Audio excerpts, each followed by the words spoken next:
மற்ற மாநிலம் மாதிரி தமிழ்நாட்டை பார்க்காதீங்க. தமிழ்நாட்டை நிச்சயமாக மத்திய அரசு பழி வாங்கும். இப்போ நிதிஷ்குமார் பீகாரில் மத்திய அரசுக்கு ஆதரவு நிலைப்பாட்டில் இருக்கார்.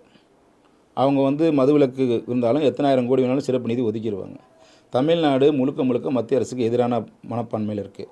அப்படி இருக்கும்போது தமிழ்நாடை பழி வாங்கணும் தான் மத்திய அரசு நினைக்கும். ஏன்னா 40 பாராளுமன்ற எம்பிக்களையும் மொத்தமாக 39 ப்ளஸ் 1 அதான் பாண்டிச்சேரி உட்பட ப்ளஸ் 1 2 எல்லாத்தையும் மொத்தமாக கொத்தோடு அழிடுச்சு திமுக. அதில் நிறைய கோபம் பிஜேபிக்கு. பிஜேபி எப்போவுமே அவங்க மக்கள் நலன் சார்ந்து பார்க்க மாட்டாங்க. அந்த மாநிலத்திலேருந்து எவ்வளோ எம்பி நமக்கு கிடச்சிருக்காங்க அப்படின்னு தான் ஃபஸ்ட்டு பார்ப்பாங்க. அப்போ மொத்தமே ஜீரோ ஆனதுக்கப்புறம், அதாவது பாண்டிச்சேரி உட்பட சொல்கிறேன், ஜீரோ ஆனதுக்கப்புறம் மொத்தமே ஜீரோ ஆனதுக்கப்புறம் பிஜேபி தமிழ்நாட்டு பக்கம் ரொம்ப கோபமாக இருக்காங்க. அதனால் மத்திய அரசாங்கம் நீங்கள் நினைக்கிற மாதிரிலாம் நிதி கொடுப்பாங்கலாம் நீங்கள் நினைக்கவே முடியாது.